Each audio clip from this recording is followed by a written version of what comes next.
Hi, my name is Steve Whitten. I'm the Director of Instruction at Rosedale Golf and Country Club in Bradenton, Florida. I'm a PGA Master Golf Professional and the 2013 North Florida Section PGA Teacher of the Year.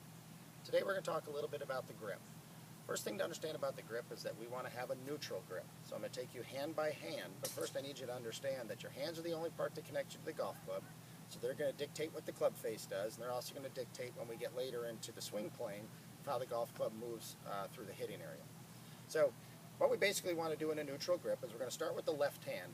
Strongly recommend that you grip the golf club one hand at a time. So we're going to grip the left hand first and then the right hand second. Too many people walk up and just put their hands on it both at the same time. So I want you to go left hand first, right hand second.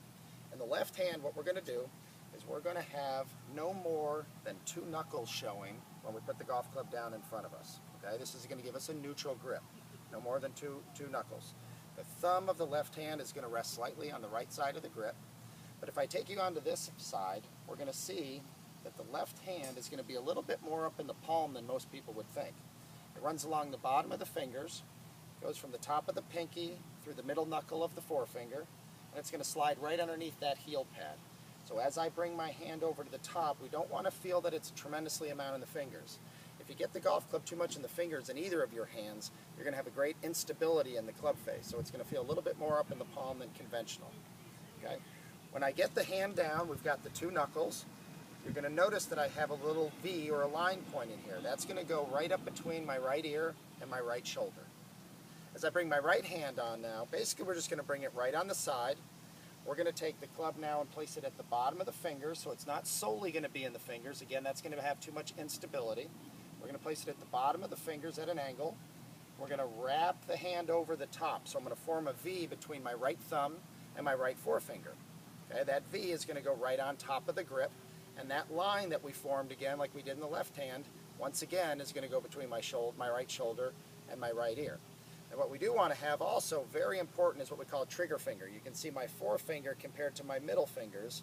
We want to have a forefinger that provides stability.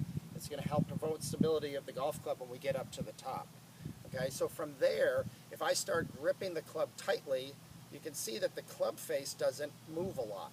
If I get the golf club much more in my fingers, which some people do too much, as I start to grip it a lot, there's a lot of play in that club face. So as you swing down and you start to grip the club a little bit tighter, which is gravity centrifugal force, if the club is too much in the fingers, it's going to gyrate from side to side.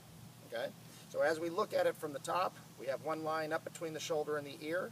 Right hand comes over. We're going to hide that left thumb always. We come over the top. That line between my right thumb and my right forefinger, same spot. Again, being a neutral. You basically have 3 different ways you can grip the club now that we've got it properly placed in our hands. Not one of them is better than the other. Well, we have to remain in a neutral position in this view on top. One of the ways you can grip it is called a 10-finger grip, which simply means you're going to put all 10 fingers of your hands on the grip. But once again, from the front view, we have the correct alignment positions in both hands. The other one is what we call an interlocking grip, which you simply take the pinky of the right hand, forefinger of the left hand, and we're going to lock them together. The hands are going to stay together. We don't want any gaps. But once again, when you notice and you look down, the positioning and the angles of the fingers and the V on top are still the same as it was in the 10-finger grip. Tiger Woods uses this grip. Jack Nicklaus used that grip. Nancy Lopez. The most common grip that there is from underneath is what we call an overlapping grip. And that simply means taking the pinky of the right hand and placing it in the gap between the left forefinger and the middle finger. Something like that. Now as we bring it down, what you're going to notice, all of them are doing the exact same thing in this view. All of my alignment lines and my fingers are all the same. Okay? So as we're talking now about grip pressure, whichever one you decide to choose, we want to keep it constant. Okay? The easiest thing about grip pressure is just to think whatever pressure you have as you swing, you want to keep it constant. There's a very simple rule of thumb. If you tend to hit the ball to the left, you hook it, you curve it too much from right to left, I would firm up your grip pressure slightly to keep the club face and your wrist from rotating the club face over too much.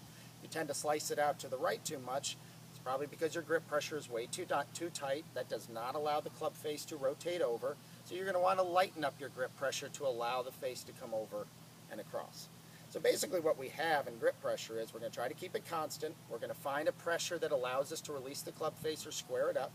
And we want to keep it basically firm in your fingers, okay, nice and firm in your fingers, but you want to keep it soft in your wrists, okay, so that everything basically can move in rhythm.